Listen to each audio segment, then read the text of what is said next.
Back in early March, before cruising shut down, I uttered the phrase, "Life as we know it is going to change." It was a hard pill to swallow. A lot of people didn't want to hear that message, but unfortunately, it turned out to be the case. Life as we know it has changed, and that cruise life as we knew it has changed also. But we're all hopefully looking forward to the future when that cruise life resumes. But as cruisers, we're left with some hard questions that have answers that will determine whether or not some of us will even be in that cruise life going forward. I asked a group of cruisers 5 hard questions, and the response is pretty interesting. We're going to cover those questions and the responses, plus a lot of cruise news in today's episode of the Lido Loca Cruise Show.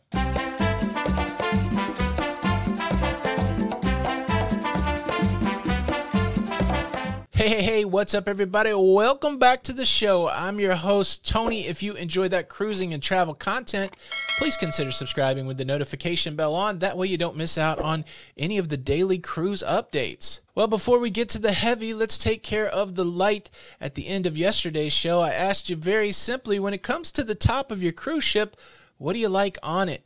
Do you like roller coasters? Do you like go-karts? Do you like basketball courts? Or do you just like a plain old Lido with some swimming pools and some loungers and some hot tubs? And, well, you voted. You put your comments out there, and by a small margin, people like it when it's just the pools and the Lido. Now, again, it's such a small margin that it's negligible. There's a good appetite for people to have all the whiz-bang fun stuff on top of the cruise ship. And what's fortunate in that cruise life is there are many different sailing options, many different cruise ship options. If you just like the pools, the loungers, the hot tubs, you can find a cruise ship like that. And if you're all into the whiz-bang, well, there's plenty of cruise ships for that also. Thanks, everybody, for participating, and stay tuned to the end of this video for today's cruiser question. So before we jump into the main topic, I do have some cruise news. The most troubling story that I have right now is being reported by the website Cruise Law News. I will leave a link to this article in the top comment so that you can check it out. This one's a doozy. What they're saying over there at Cruise Law News is that German cruise ship Mein Schiff 1 scheduled to resume cruises on July the 31st, 2020, just a couple weeks.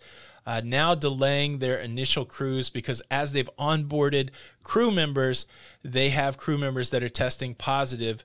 Go check out the article. It's a convoluted path to get to this conclusion. One blog to another blog, and then some correspondence between Cruise Law News and actual crew members on Mein Schiff 1. And the outcome is that cruising will not start there on July the 31st because there is a challenge with the virus. This is going to be the challenge for all cruise lines as they begin to resume cruising. How do you start with a clean slate? How do you start with a healthy baseline? How do you make sure that at the minimum, at the crew level, there is no challenges as cruising resumes?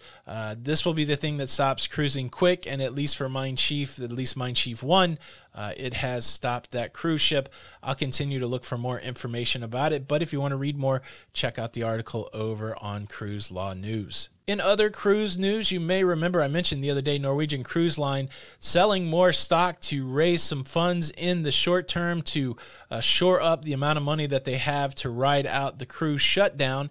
And now after they've made those moves, there are some analysts from Wall Street talking about how long they can keep running without any income. Just to put it in perspective, there's a whole group of people, stock analysts, who watch the moves of companies financially, and then they make all kinds of predictions. And so just because it's said here doesn't mean it's absolutely written in stone, but it's interesting to see what the analysts say. Sometimes it is an indicator of how things will go.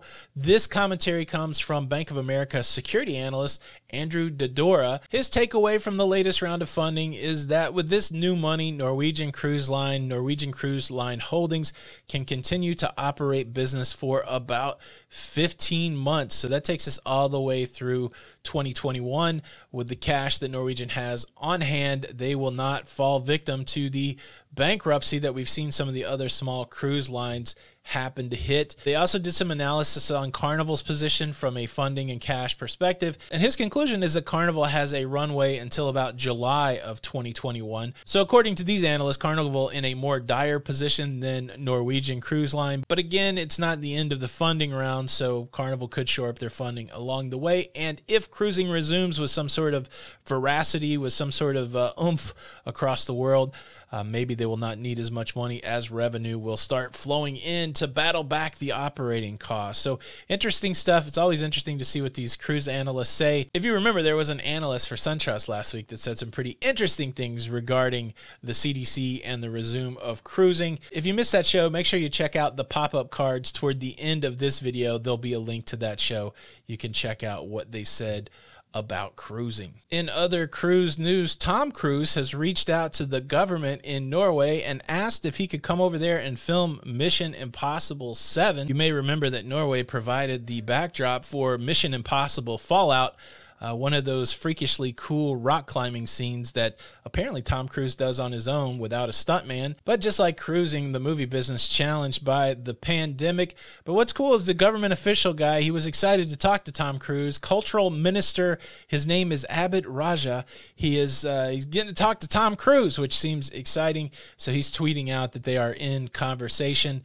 I'm not sure if this really fits in our cruise news, but it sure popped up when I typed in cruise news. And if you're a Mission Impossible fan, there you go.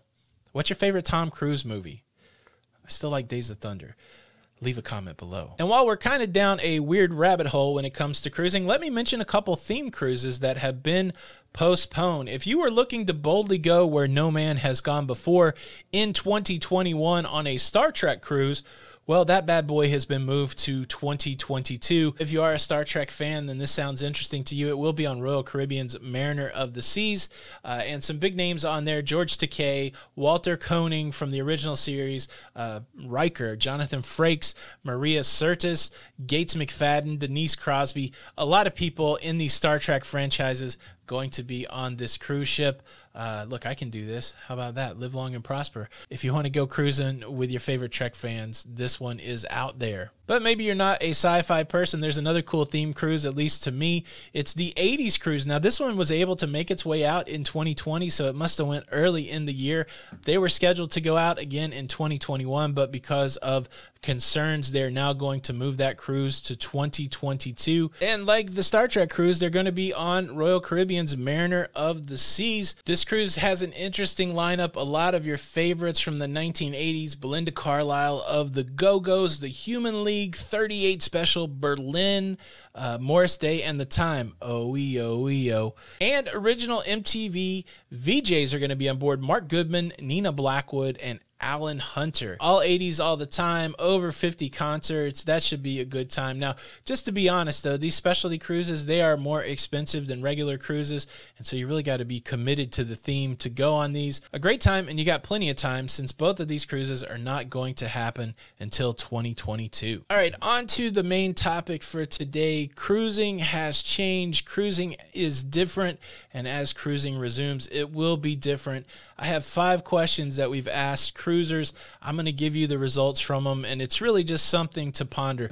None of this stuff is set in stone. We don't know exactly what cruising is going to look like, at least here in North America, when cruising resumes. We've seen some of the new protocols from Europe. Only time will tell what the actual deal is, but I feel like these are 5 critical questions that cruisers will be asking and answering, and really at the end of the day, some people may leave the cruise life based on their answers. Now, the first question, I didn't even ask it myself. This was submitted by Devin Carroll, a member of our cruising community on Facebook.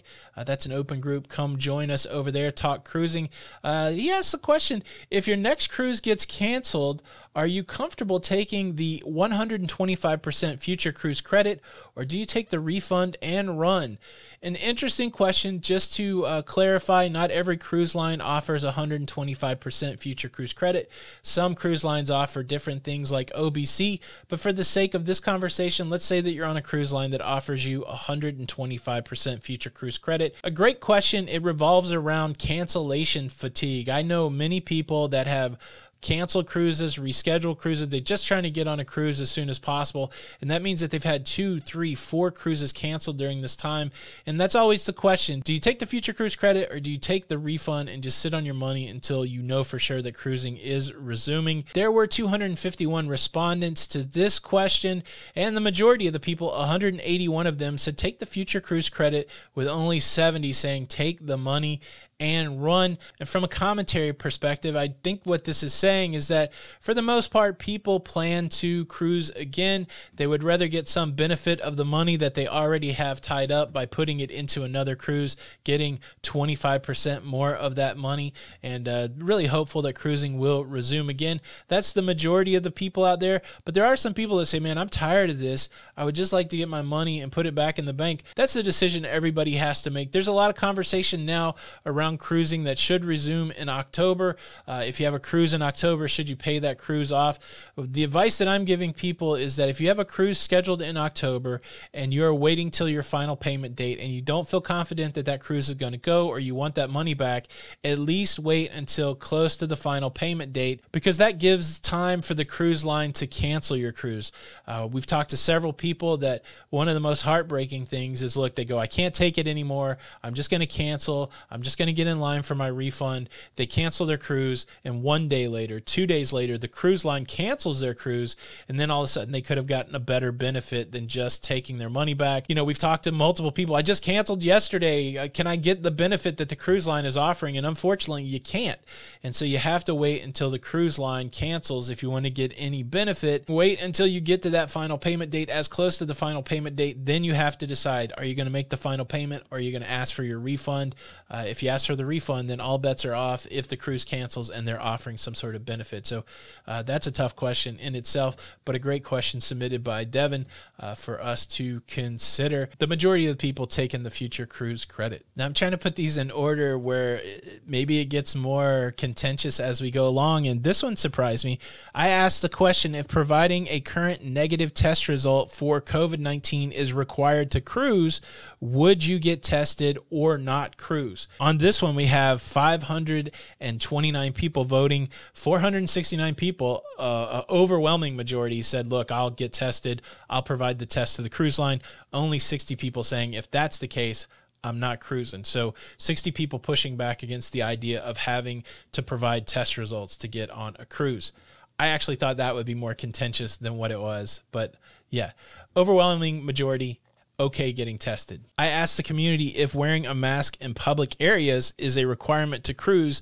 Would you wear a mask or not cruise? This one was not as overwhelming of a majority, but a majority of people out of the 557 votes said, yes, I will wear a mask on a cruise ship. 440 people saying yes. 177 people saying they would not cruise. So when it comes to testing, less resistance than mask wearing. You've got more people not cruising based on mask wearing. But again, the majority of people saying, yes, I would do this to go on a cruise ship. It turned out there was one issue more contentious than mask wearing.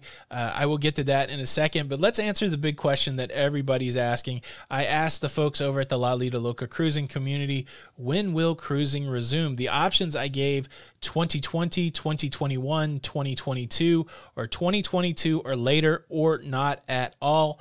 Not surprising to me, the winner for when cruising will resume, out of 465 responses, 356 people believe that cruising will resume in 2021. 87 people believe that cruising will resume in 2020. 19 people feel like cruising won't even start until 2022. And there were 3 votes that said it'll be past 2022 or not at all. And the most contentious question, if proof of vaccination is required to cruise, would you get vaccinated or not cruise? This is the tough question. Out of 625 responses, still a majority, 423 people said, yes, I will provide proof of vaccination. 212, though, saying, nope, if I have to be vaccinated or prove vaccination to get on a cruise ship, I'm just not gonna do it. Looking at these questions, looking at these answers, at least from the Lido Loca cruising community, a community of cruisers, overwhelmingly people are going to do what they have to do to get on a cruise ship. But there is a group of people that may not cruise again. And it's sad because we all love that cruise life. We want cruising to get back to normal. I don't want any of my friends who love cruising not to cruise anymore. I don't want anybody in the community not to cruise anymore. But based on how things go, that could very well be the case. I'm interested to know, do you line up with these polls?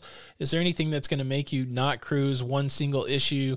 Leave a comment below. Okay, let's end with something fun. We mentioned the Star Trek cruise, the 80s music cruise. I know there's like a Golden Girls cruise, and then there's like a nude cruise. These are 4 theme cruises I know about. And so the question is, push comes to shove.